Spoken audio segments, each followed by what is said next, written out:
A very good evening and a warm welcome to the program. Thank you for joining us. We're coming to you from the Kampala Serena Conference Center, the NTV Uganda studios. And tonight we're speaking about toxic work environments, and we're asking the employers, how is your employee, or do you even care at all? Joining me in the studio, well, to start our conversation is Sima Sabiti Chokere, who Sima shared her story on Twitter at a point. She just put out a tweet and it led us to her blog. We read the blog, Sima, and it blew up social media. When I read it, I found there were 167 comments within a very short period of time. There were 658 retweets and over 1,000 likes within a very short period of time. And I guess that speaks to the conversation that we are about to have and just how important it is. Sima, thank you for taking the time to speak with us. Thank you. Thank you for having me, Josephine. Let's just talk about your story, what you shared for the panelists that are with me in the studio, but also for the people watching at home. You read an article one morning that was detailing toxic work environments and you were triggered. So your mind went back to this experience that you had, belittled in meetings and all of that. Tell me about this experience. Well, it was, like I said in my blog, it's something that happened. It was a very intense situation which happened in a relatively short space of time. But I read an article about something that was happening at Essence magazine, and so many of the things that the employees were expressing, I felt like I worked there, you know, and, you know, my experience was something that happened over a period of, I'd say, about 3 months, where it was a difficult situation created by my supervisor at the time. And initially, I thought that maybe it was something that just I was going through, until I could see several of my other colleagues, you know, who were clearly, something was affecting them. Either they were losing weight or they were going through depression. And then I saw certain patterns of behavior that were exemplified in meetings, that I realized that this is something that just, it cannot stand. But it's only now when I was removed from the situation, I was able to look back, and again, I was triggered by that particular article that I read, that I was then able to write about it and actually think through my experience. All right, Sima, you mentioned in your blog, you used to get belittled in meetings. You were asked for reports that when you submitted were then ignored. You mentioned about colleagues not being allowed to speak to each other. You're sitting next to each other. Are you robots? I'm trying to understand how they can take away that communication from people who sit in closed spaces. Could you just give us a brief into just how bad the situation was? Because I think for a lot of people, when we say words like toxic work environment, it feels like we're just being petty, millennial complaining people who just don't want to put in the work. But could you just give us some insights into how bad it was? Sure, I'll give you an example, because this was a very vibrant group of people. Creatives, and it's an atmosphere where, yes, you're getting on with the work you've got to do, but whilst you're at work, you know, you interact with your colleagues, you'll crack a joke, or you'll, you know, discuss something that you've seen online, but the environment that was fostered was kind of a two-pronged one, because it was coming from a higher level that, you know, we shouldn't be talking to each other, because if we're talking to each other and laughing, we must be gossiping. But then further toxicity was implanted where there's a nature of colleagues starting to fear each other. Is someone going to report me to the boss for doing something? So it sort of fostered this environment where, you know what, we're better off just not speaking to each other unless it's strictly to do with work. But if I see something funny that I want to share with my colleague across the way, I'd rather WhatsApp them or maybe meet them outside the building when we go for lunch. You said your mother was scheduled for surgery and you wanted to take time off to take care of her naturally. Any right-thinking person would understand that. But then you're asked to go and do something at about that time, and I can imagine emotionally you're not present, so you're not really going to do a good job anyway, or maybe you could fake it, but you get the silent treatment after that. What's that? What was that like? Josephine, to be honest, it was like being back at high school, but worse. You know, I was shocked. I was like, what? Because I had followed all the channels and excused myself, and I said, listen, my mother's scheduled for surgery. I cannot be part of this event. And it became a problem. You know, comments made in emails to, you know, myself and you know, other middle managers that, oh, people who are not team players, you know, the kind of shady, really quite childish stuff, but it can end up affecting you negatively. All right, so you eventually resigned. You said, I'm sick and tired of all of this, but then when you did that, you got promises that things would get better, right? And so you stayed a little longer until your health began to speak for you. Yes. That's when I realized, and I said, you know what, you need to listen to your body, because I thought that there was something else wrong with me, because every morning, Monday to Friday, going to work, I was ill. Saturday and Sunday, I'd be fine. But the real turning point for me was one time I got malaria. I got really bad malaria. And instead of thinking, okay, Seema, go get treated, I was thinking, oh, there's this meeting. If I don't go, will I get the silent treatment again? Instead of thinking, go to hospital. Yeah.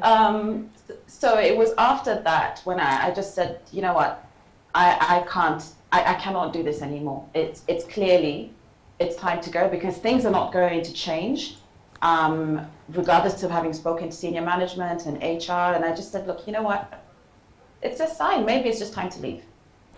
My final question for you, Seema, before I introduce the rest of our guests for tonight.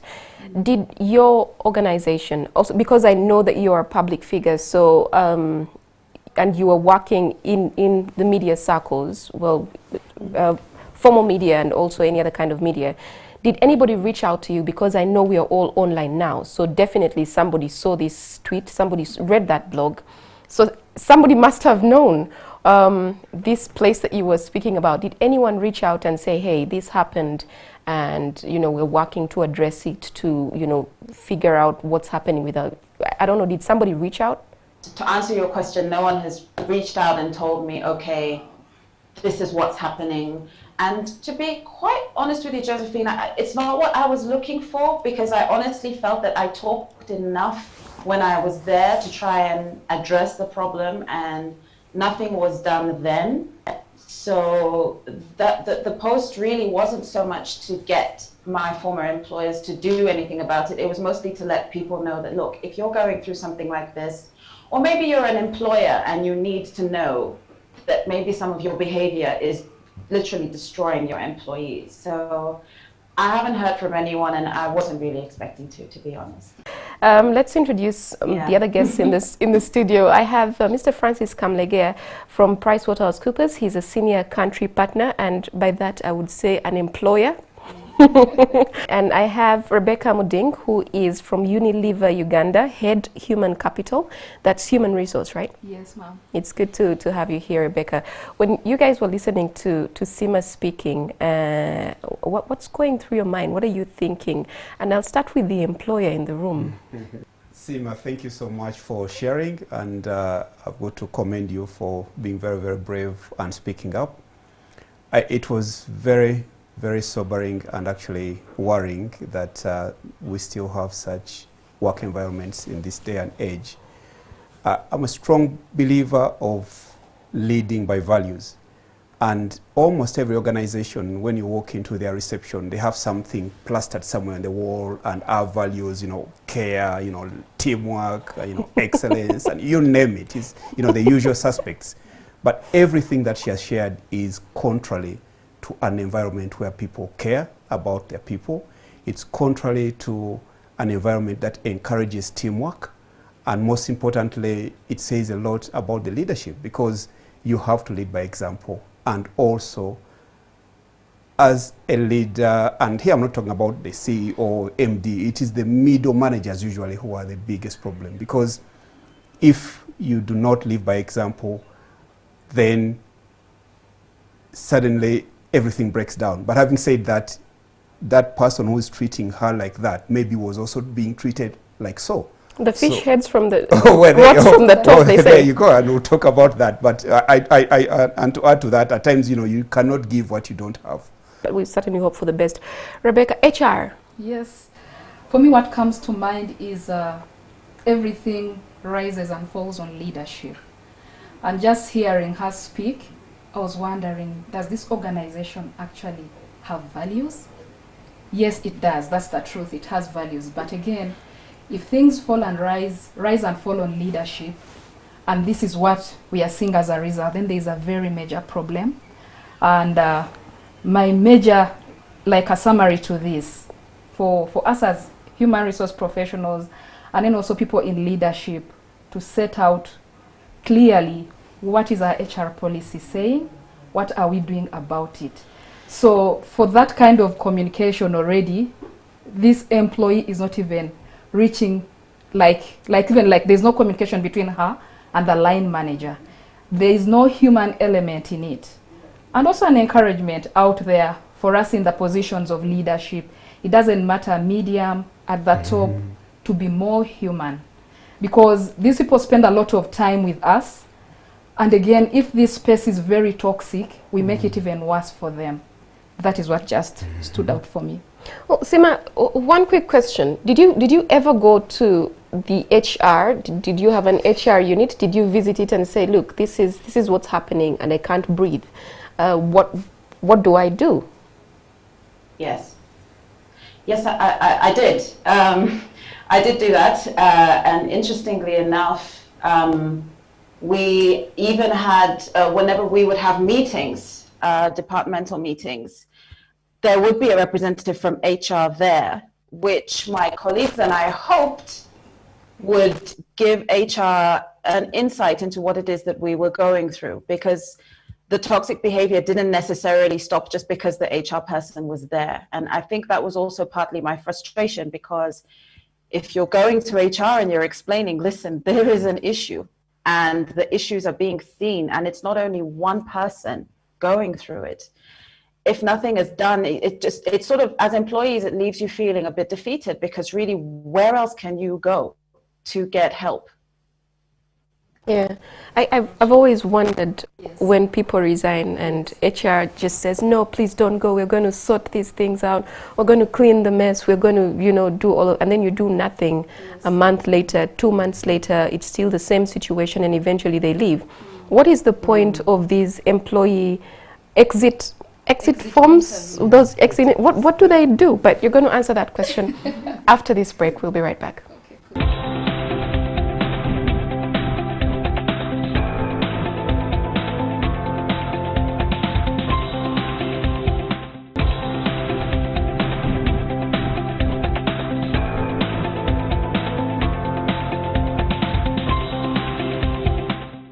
Welcome back. Thank you for staying with us. We're coming to you from the Kampala Serena Conference Center, the NTV Uganda studios. And we're speaking about toxic work environments today, and really the mental health and well-being of the employees. And I guess also the employer, because if the environment is toxic, it surely should get to you at some point. Rebecca, before we took the break, I was wondering about these exit interviews that we do. Sima, did you fill an exit interview form before you left? Yes, I did. Were you honest? Usually people just want to go. Look, I didn't hold anything back. Okay. I didn't hold anything back. Yeah. What's the point of these exit interviews? And are they useful in any way, or are we just ticking boxes?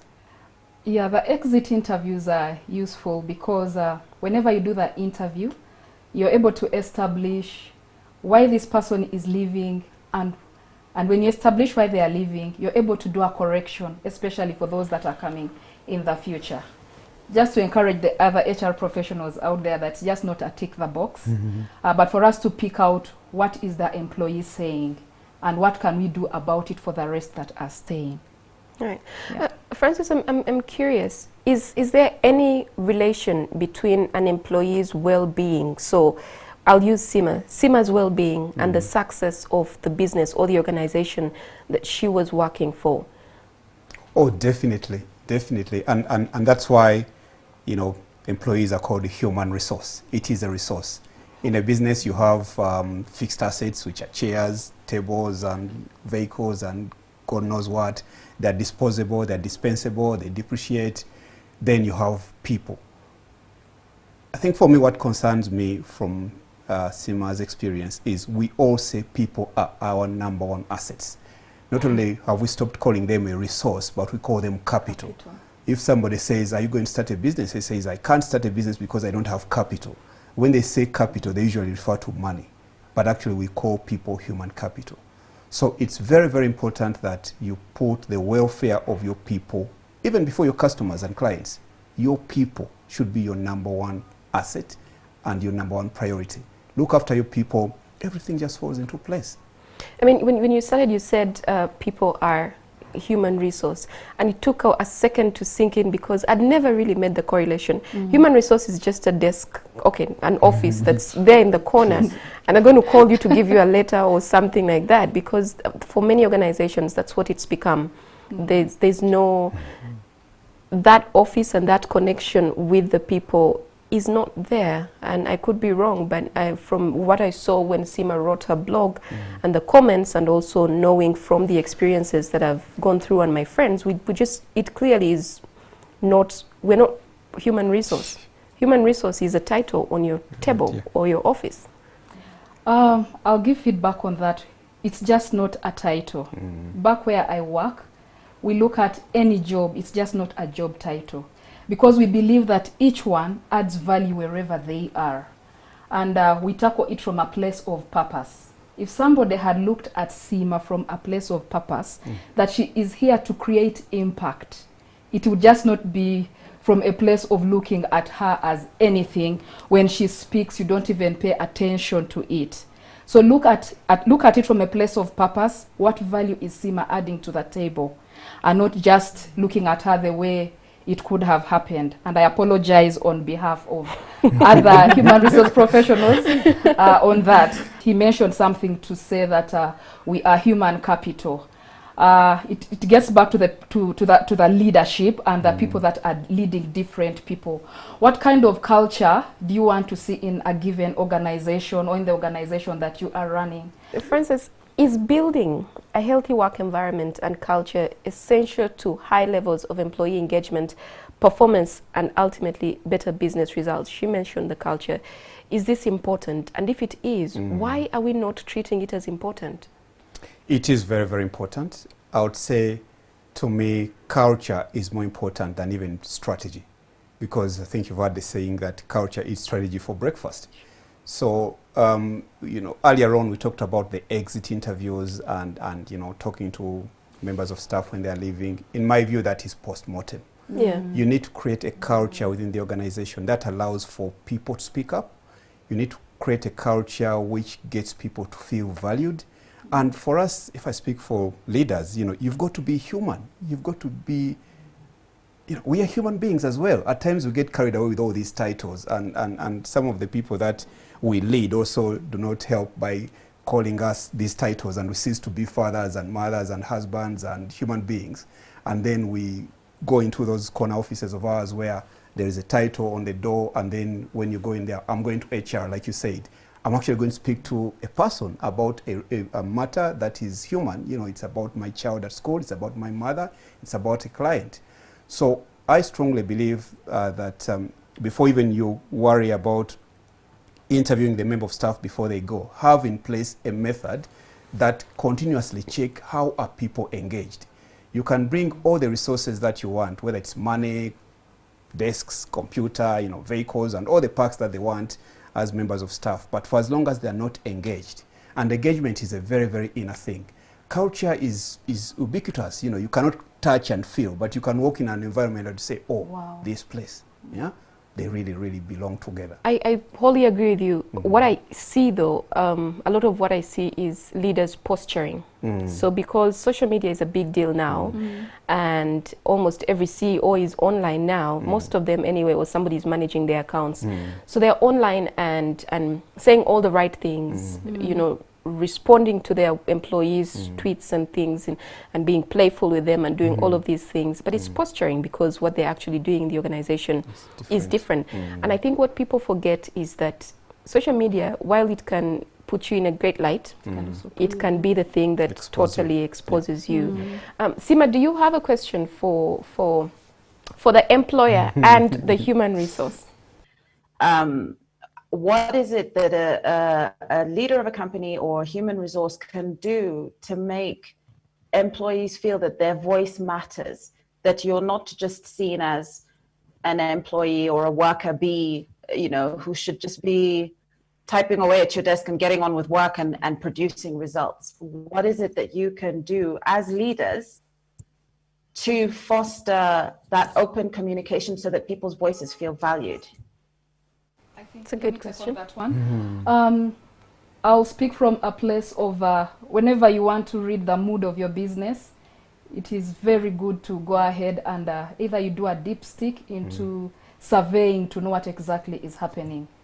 And you could either do it in-house, but from a space like this, you do a survey, either you get an independent person to look at these views. And whenever the employees share the views, also look at them and then bring them to the table. But of course, like she's just mentioned, that again, you'll find that these people who sit at the top are again together. Yes. But what has worked for us, where I come from, is we do this survey and we share the results with everybody. And we come up with focus group discussions to look into the issues that we are declining on. And so we give different people to take care of that along the way. So on the other hand, it would just be good to give an independent party to look at these kind of elements and then also bring them to the table, have a conversation on the same.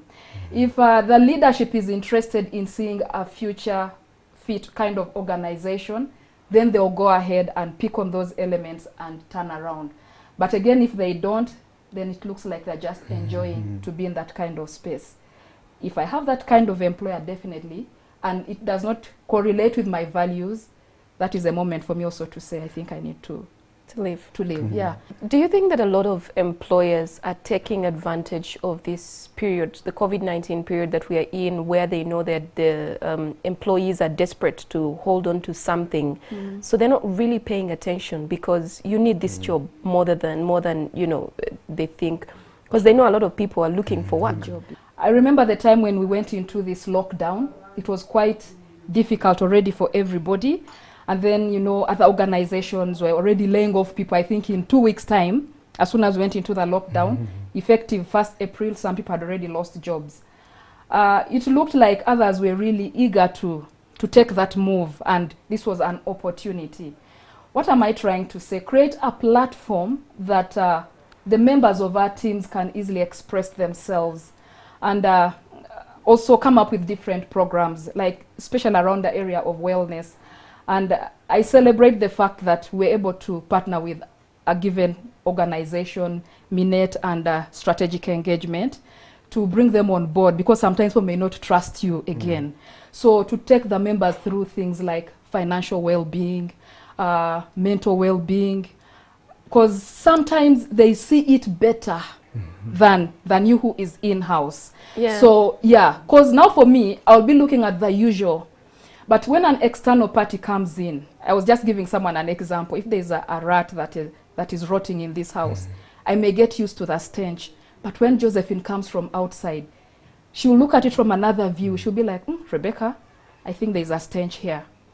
And because she has looked at what other organizations are doing, she'll be like, supposing we looked at doing it this way, and you'll find that it is workable, or it is already tested in another platform.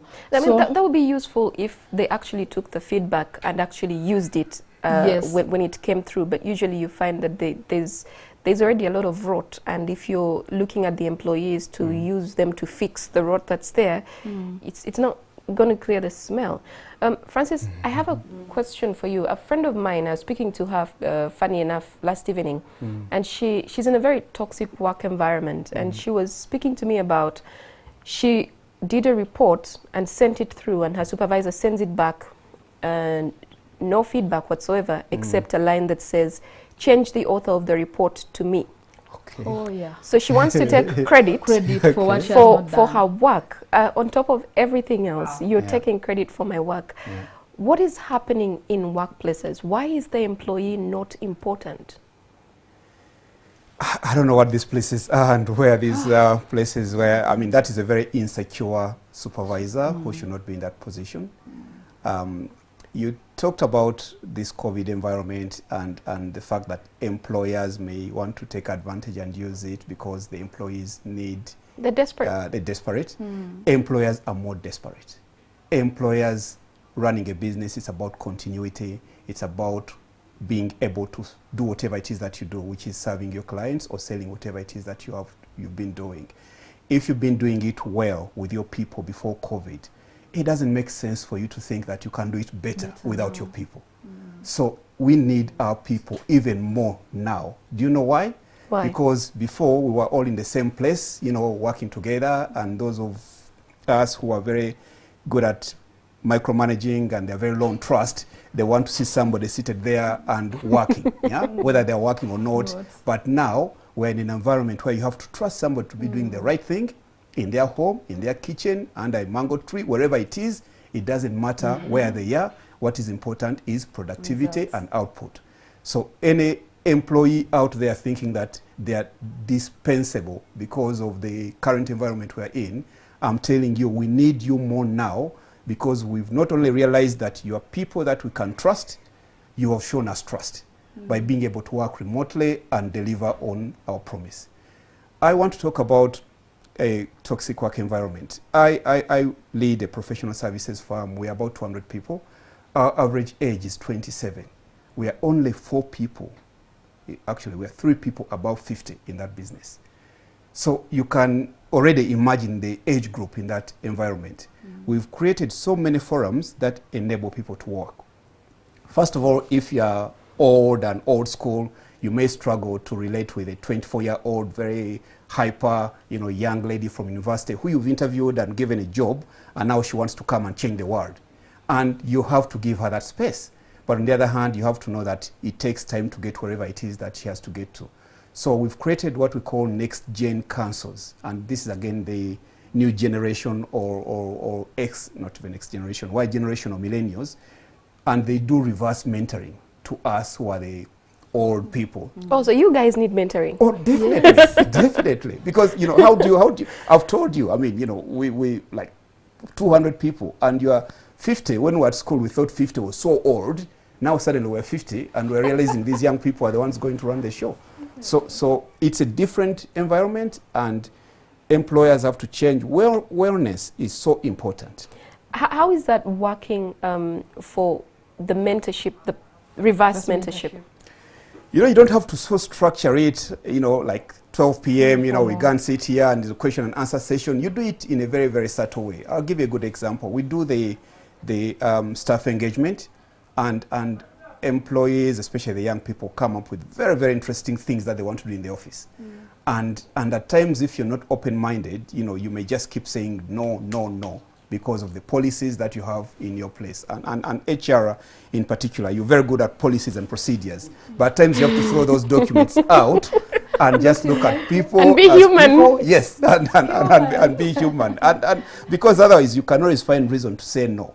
So things like, I believe we're the first company in this market to spare a room, half of this, as a mother care room. It used to be a meeting room.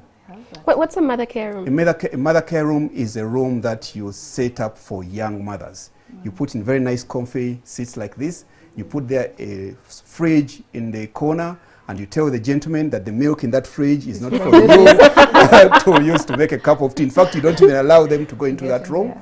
And there are ladies who come back after maternity leave after immediately 3 months or 4 months. Or less, because they have to show that they actually are committed. Yes. So people go and use that room. Their house helps can bring their children to the office, and they have quiet moments with their children. And that was taken up by so many other companies. Financial welfare, there's so much focus on mental wellness, but financial wellness is very, very important. True. But it's very difficult for me to concentrate on financial wellness, even if HR, even if Rebecca comes to us and says, we're going to talk to you about finances. If I am already switched off from Rebecca and everything Rebecca stands for, which is this organization, I'm not paying attention, I'm not listening. I need to first be okay, I'm at this workplace and I'm coming in every day to give you my all, for me to be able to listen to you and anything else you want to teach me. You're right. Yeah, but let's take a short break. Just one quick question, Francis. Are you hiring? We'll be right back. We'll take that out of the break.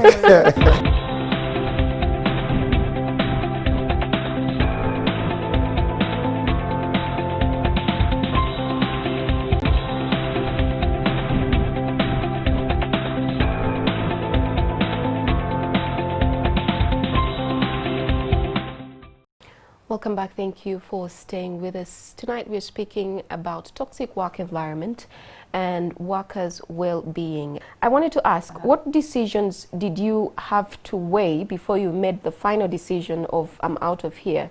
Were there financial things you had to consider, the money in your pocket, or was your mental health the stronger factor? Obviously I have to consider, I've got bills to pay. So there was that consideration of weighing the pros and cons of leaving, but obviously I was doing the groundwork. Definitely, there were people I was talking to, people I didn't know had been wanting to work with me for the longest time, but somehow certain things just didn't take off the way I hoped that they would. But in the end, definitely my mental health. And just that won out for me, as scary as it was. But to this day, I have never regretted my decision to leave. I had to save myself. Did you have something to go back to when you eventually left, or did you leave and then sit home and think, now let me get myself, After I left, I think I had 2 weeks to rest, and then I just hit the ground running. So it's funny, one door closes, windows open, the usual cliches. So I've been very blessed and very lucky. And also leaving the usual 9 to 5 gave me more time to work on the creative stuff that is dearest to my heart. So it was a blessing in a way. Yeah, and I'm glad that it gave you the time to then have this conversation with us in the middle of the day. But also, a final one, Sima, in terms of your leaving, what was it like after you left? I read in your blog and you mentioned, I never knew you had skin problems, but all of a sudden you have the face of a baby's bottom and you're thriving. Well, where I left, actually, it was when I started to feel better, was when that second resignation was in and done. Immediately, I felt better. And like I said, my skin cleared, my health improved. I was able to eat and hold down food. I just felt better. Francis, you were starting to speak about financial wellness at a point, and I cut you short. Yes. But when I listened to Sima then speak about how these are things you weigh, you actually have to weigh, how am I going to pay my bills? Talk to me about financial wellness. I think as employers, we not only do we have a duty to pay our people well for the work they do for our organizations and our clients, but also we have a duty and responsibility to guide them on how to manage their finances. Yeah. Because the stress that may come to you in a workplace from an employee may be the way they're managing their finances. And at times we just take it for granted, especially in my field of finance and accounting, that once you've paid your person 5 million, 10 million shillings, they're okay and they know what to do. And then they go on doing all sorts of things that are way beyond their means. The more you pay them, the more they upscale in terms of their new lifestyle car, and new car, bigger new apartment. House. There you go. Yes, and then you suddenly find that actually they don't have much by way of depth in terms of follow-on. So it's really important that we focus. I mean, wellness to me is a very, very broad subject, you know, mental, health, physical, financial, and of course, physical, I've said, yeah. Is this an HR function that a lot of human resource people actually taking into consideration? And also in thinking about wellness, we've spoken about financial wellness, but also even fitness and just, you know, the well-being of the employee, as opposed to just giving us insurance, medical insurance. Do these factors come into play? Yeah, these factors come into play. I saw a report that was generated by Strategic Engagement and Minet, and we had only 22% of organizations that had subscribed to employee well-being sessions into the organizations, and about 77% are not doing it. So if your employees are in a very good mental, well taken care of kind of space, then that means they are going to be very productive. But again, not only the mental well-being, we could also come up with a couple of programs, yeah, and also to encourage employees that it's okay not to be okay. For the time that you feel you're not able to deliver, talk about it, talk to your line manager that right now I'm not in a very good sense of mind to be able to deliver this. Give me some bit of time. But again, it gets back to culture. Create such a platform, the employer and the employees. Yep. So that is quite critical. But also for our teams, create platforms within the organizations that make the environment more likable. During the break, we talked about things like a creche in the office where mothers can be able to breastfeed or to express her milk, and then someone could pick the milk and either take it home. Yeah, but usually when on my show, because people think I favor women over everything else, what do you do for the men? What do we do for the men?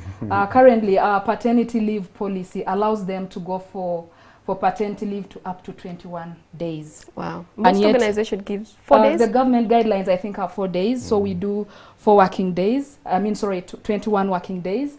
And then for the mothers, we do 120 days. 4 months? 4 plus. months, yes, plus. Okay. So some things like this, some of these initiatives make the employees even be very productive because they feel the organization cares more about them. I'll actually even want to come back before my maternity leave is over because, you know, I value the work that I do. But also, I think on top of that, the other thing I didn't mention was employee assistance programs. If you can't do it within, you could reach out, say, with the employee assistance programs, aspects like to get an online counselor. Yeah. Because if the counselor is within, I may not openly talk about it. Yeah, because I am thinking, okay, I don't trust you, you're part of the gang. So you get an external. So for my place, I got an external, an employee assistance program. So the employees reach out to the counselor and they are able to talk to them about anything and everything. The organizations used to have these boxes where you suggestion boxes and you drop in something, but then you assume that the HR is looking at the handwriting and just trying to figure out this looks like so and so, and they're going to penalize you for even bothering to raise issues. But I have a question here for you, Francis. Yes. How do I confront a supervisor who is toxic? Is it even worth it to bother? Would they change? Do they appreciate the feedback? Or will they then use it against me? It could make them worse than they were before, more toxic. That's a tough one. At times there are people who are toxic and they don't know that they're toxic because they believe that is who they are, and that's their nature. So it starts off with the current environment that you have. And if I use my organization as an example, we have if you are a member of staff, you have about 4 points of reference. You have your immediate direct report, that could be a manager or supervisor, whatever you name it. Then you have what we call a buddy. You know, people join from university, very young people, and there's a very broad range of people in the organization. So we identify somebody that, we ask them to choose a buddy, or you do a matchmaking based on where they school, Nabisunsa, Namagunga, you name it. And then you have your 22-year-old having a buddy of 25-year-old. Then you have a coach, and then you have, what we call a team leader or career coach or whatever it is. So those are all 4 different points of reference. And the environment has been designed in such a way that you are encouraged to speak up. Should this person Yeah. walk to her supervisor and say, look, what's that communication going to look like? You're the employer, that's why I'm asking you. Would you find it that the employee is overstepping? What should they do? All you do as an employer or as a company is to create an environment where somebody can speak up. Yeah. So if we work in teams, the work we do, we work in teams, and somebody can actually come across as toxic because they are being too demanding, they are putting so much pressure on you, maybe pressure is coming from somewhere else, and also maybe they don't even know what they're doing is wrong, they're not even considering your personal circumstances, because today I may come across as toxic because of the kind of day you are having. And then I make all sorts of demands on you, yet actually last week, these demands were okay with you because of the mood you are in and the pressure that we're under. So my advice is for employers and companies to create an environment where people are ready and willing to speak up. All right. Here's a question for you, Rebecca. Yes. Notice I didn't call you HR. Yes. For a lot of organizations, the HR office is not as effective as we make it sound. The decision makers will most often ignore their well-intentioned advice, the well-intentioned advice that comes from your office. What happens then? Again, I think it comes from a place of the HR themselves. What are you offering? So I guess they do not buy into the advice of a given HR because of what you are offering. Okay. Yes, so if what you're offering is not workable, nobody's going to believe. But again, it is also a moment and a time for the HR to be represented in a space of decision making and not just to be looked at as a support team. Yeah, you are part of the process. You need to know what is happening in this organization, how are the numbers working out, how productive is our team, and give relevant advice on behalf of the people. So it comes from you. How are you looking at it, and how are you communicating it across? So if you're not seeing any value in it, so definitely there's nothing to communicate across, and there's nothing for the other members of the team to adopt. Okay. Yeah. All right. Sima, I hope, I see you're still there. In closing, Sima, for you, what would you like somebody who's watching and listening in to take in from the decision that you made, the lessons that you learned from your own experience in terms of well-being of an employee? Everybody's situation is different. Not everyone is able to just necessarily make that decision and say, right, I'm leaving. So I would say to anyone who's going through it, first of all, fight the gaslighting. You know, there might be someone in the company you've told about what you're going through, and they tell you that's not what's happening, or that's not my experience with this particular person who's creating the toxic environment. You know yourself well enough to know when something is not right. So don't let anybody tell you, don't let anybody invalidate your experience. Explore your options. I know a lot of people, particularly now in this era of COVID-19, people are coming up with all sorts of different ways to make money and discovering things about themselves that they didn't know. You're more than just your desk job. So, you know, be honest with yourself and say, okay, look, what other things can I do? And as much as possible, find your happy place. I used to listen to music a lot. There was an external project. I was working on a podcast with some friends of mine, which would always give me something to look forward to. So there's lots of different things that you need to do, but ultimately you really do need to talk to somebody and really look after your mental health first. I can't stress that enough. All right. Thank you very much, Sima. HR. In closing, what do you want us to take home from this conversation in terms of the well-being of employees, but also the well-being of the employer, because he's part of the workforce in the organization? Okay, my parting shots are on this: learn to speak up, do not be quiet. Because when you don't speak, nobody knows exactly what you're going through. Find someone to confide in and to share what exactly you're going through, so you may get help. And then also for the employer, learn to listen to your people.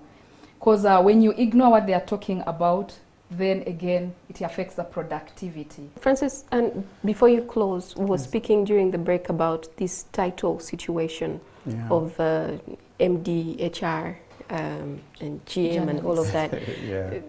That's not a title. What does that signify from your point of view? I think we have, I mean, when you hear some of these stories about work environments and what the so-called leaders are doing vis-a-vis what is expected of them, I would say we have got people into positions of leadership who are not leaders. We have people who have power and authority over employees, but none of those employees would willingly follow them as their leaders. We have created an environment, especially the so-called corporate, where people get hung up about titles. And I shared this during the break, and I said, I've challenged colleagues and said, talk to me about yourself, who you are, without telling me what you do. And people, very, very many people would struggle to speak about themselves beyond their name without saying what they do. Yeah? So Josephine Karunji, the next thing is journalist. Yeah? Fine, but before we get to journalism, which is what you do, tell me who you are. So when those titles are taken away, they feel naked and they don't belong anymore. They don't have purpose. They are not relevant. And it's those people we see all over the place trying to turn up and say, do you know I'm the manager? Now, whenever somebody mentions that, you realize that actually they have an inferiority complex, because I don't need to be told you're the manager. You should be behaving as the manager, as the leader, so that whatever happens, happens. Yeah. What do we take home from you in terms of the wellness of employees? Well, workers really, generally. What do we take home from this conversation? I think we're in a very interesting environment right now where financial wellness for a business may appear to be so critical as part of business continuity. Am I still relevant to my clients and customers? And do I have anything to sell? And do I have money to pay my bills? But the starting point has to be about wellness of our people. Yeah. I urge all my colleagues who are in positions of leadership, first of all, to be human, and also show their vulnerability, because the moment you show that you're also going through this thing, you're also a father, you're a mother, you're a husband, you know, you go to church and they say, oh, this guy is okay. This guy is actually, he's okay. Yeah. When your employees say you're okay, that is loaded. Wow. Oh, thank you very much, Francis. Thank you, Rebecca. And thank you, Sima. Thank you all so much for joining into the conversation. Our time is fast spent, but it's been a very teaching engagement, I must say, and I'll say that I've learned quite a bit from it. Well, it brings us to the end of our show for tonight. Thank you for watching. Coming up is NTV Weekend Edition.